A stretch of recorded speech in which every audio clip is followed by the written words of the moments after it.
plenty of highlights, and I tell you what, why don't we get this one started by going a little bit over that way into the ring, and it was Dani Samuels once again throwing some world qualifiers. Yeah, Adidas replay, it's served us so well all night, and a big thanks to Adidas, but Dani Samuels, look at this one now.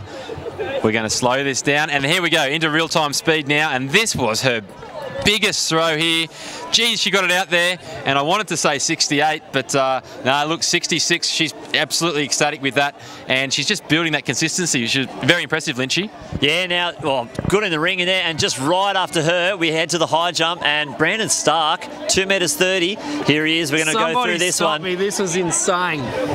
We were on the sidelines, and I think we jumped just as high as he did. No, we cleared 3 metres.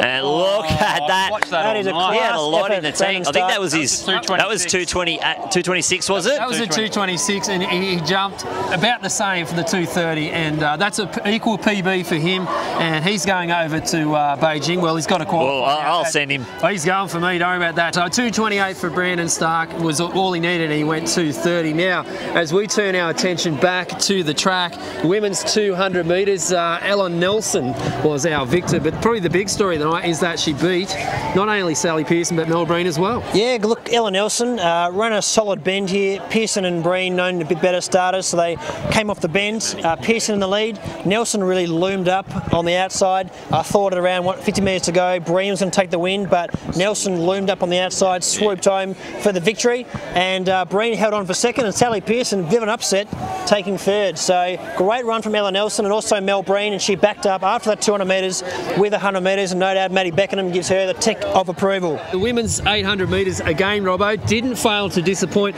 We had to see a 2:01 flat, but unfortunately we didn't get a hold of it. No, look, the pace a little bit off tonight, but look, it turned out to be a great finish to the race, and here's something we haven't seen this year.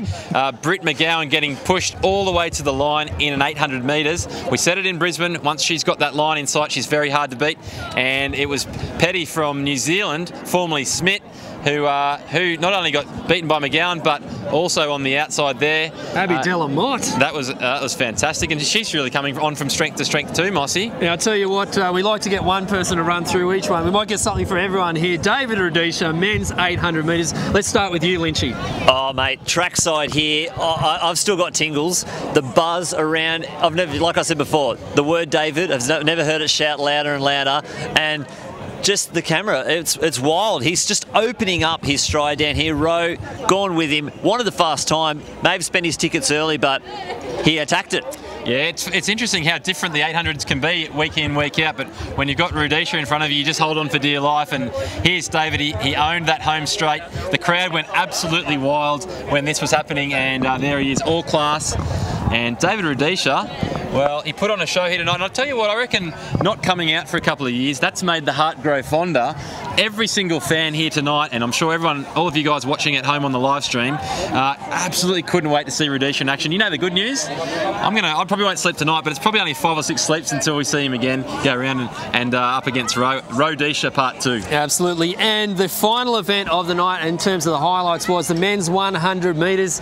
Ollie, it didn't disappoint as well. Did not disappoint. We see the Adidas replay there. We had the visitor from Panama out here, a sub 20-second 200 metre runner, so an amazing athlete. Clark on the outside in the all-white of Sydney University gets off to a cracking start. I thought he may have just held on, but Alonzo Edwards lunged late, and that was a great head-to-head battle, and he's run 10.30 there, the Australian, to Edwards 10.29, so great battles we're seeing out there on the track. Yeah, big Tommy Gamble, huge amount of support behind Tommy there, and then we see him there. Unfortunately, he's not going to get a PB. I think we can say that there. Does he get the dip? He didn't even dip. That was where he fell down. He's an OMAC boy. He's tough. He wanted to get through it. He'll come back. The internationals here tonight, they really added a lot of class to the field.